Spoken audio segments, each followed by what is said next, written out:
Já parou para pensar como é que uma decisão do governo, sabe? Tipo, interditar um lugar ou dar uma licença, como é que isso ganha força de lei, o que faz com que seja algo oficial, que todo mundo tem que obedecer? Bom, para entender isso, a gente precisa desmontar o que seriam os blocos de construção da ação do governo. E é exatamente isso que vamos analisar aqui: os famosos atos administrativos. Olha só o nosso roteiro de hoje. Primeiro vamos definir o que é um ato. Depois a gente vê a receita, os ingredientes essenciais. Aí os superpoderes que ele ganha, os diferentes tipos que existem e, por fim, como é que se desfaz um ato oficial. Certo, vamos lá então. Para começar, o que exatamente é uma decisão oficial do governo? A definição técnica é essa aí, mas na prática o que isso quer dizer? Quer dizer que é quando o Estado, agindo por conta própria, declara a sua vontade e essa declaração já sai criando, modificando ou acabando com direitos e obrigações. Pensa nisso como uma ordem direta, que já tem consequência legal na hora. Só que, para essa ordem ser válida, ela precisa seguir uma receita bem específica. Não dá para simplesmente tirar um ato do nada, não.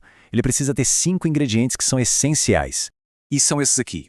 Primeiro, a competência. Quem tem o poder por lei para fazer aquilo. Depois, a finalidade, que tem que ser sempre o interesse público. Em seguida, a forma, que é como o ato se apresenta, como ele é exteriorizado. O quarto ingrediente é o motivo, ou seja, a situação de facto e de direito que levou à decisão.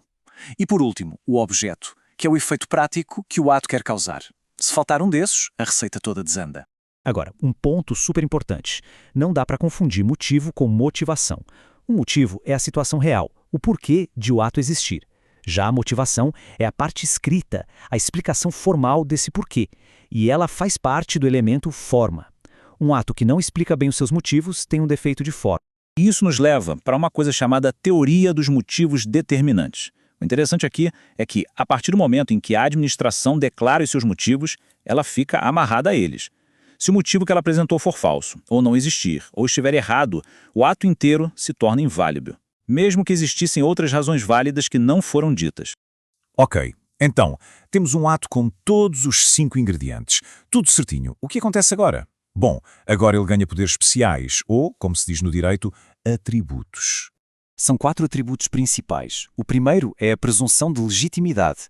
Todo ato já nasce sendo considerado legal, até que alguém prove o contrário. O segundo é a imperatividade.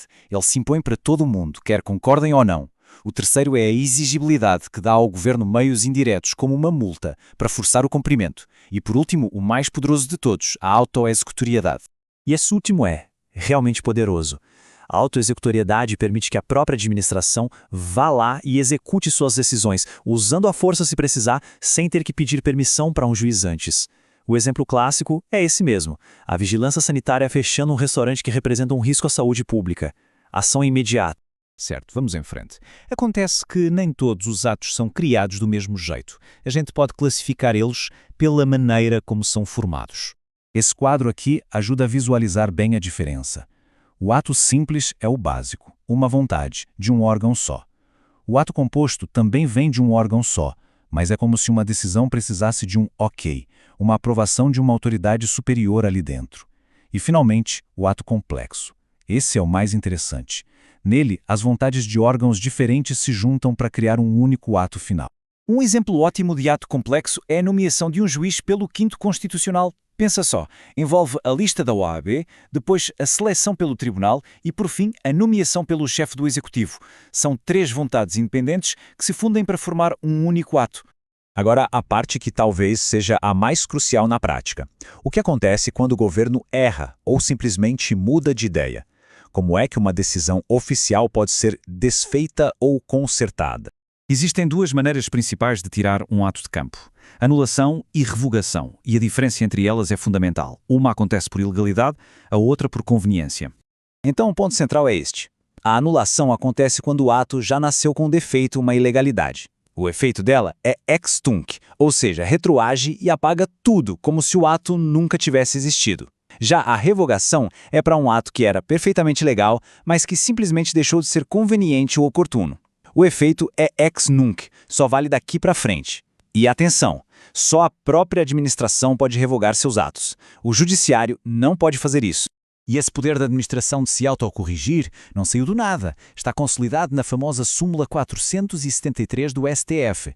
Ela basicamente diz que a administração tem o poder de ver, de anular o que é ilegal e a liberdade de revogar o que não é mais útil, mas sempre respeitando os direitos que as pessoas já adquiriram. Mas espera aí, e se o defeito for pequeno? É preciso jogar tudo fora? Nem sempre. Para isso existe a convalidação, que é o ato de consertar um erro que tem conserto. Em vez de anular, a administração corrige o defeito e o ato se torna válido desde o começo. Vamos ver um caso prático. Imagine que um processo de remoção de servidores foi homologado pela coordenação errada dentro de uma secretaria. Um vício claro de competência. Em vez de anular o concurso inteiro, a autoridade que realmente tinha competência pode simplesmente convalidar, ou seja, ratificar aquele ato. Isso economiza tempo, dinheiro e preserva os resultados. Mostra como a convalidação é uma ferramenta de eficiência. E tudo isso nos deixa com uma reflexão final, né? Pensando na confiança da população, qual é o melhor caminho quando o governo comete um erro? Anular tudo e começar do zero, mostrando que a ilegalidade não é tolerada, ou convalidar, consertando o erro de forma transparente e salvando o que foi feito de bom?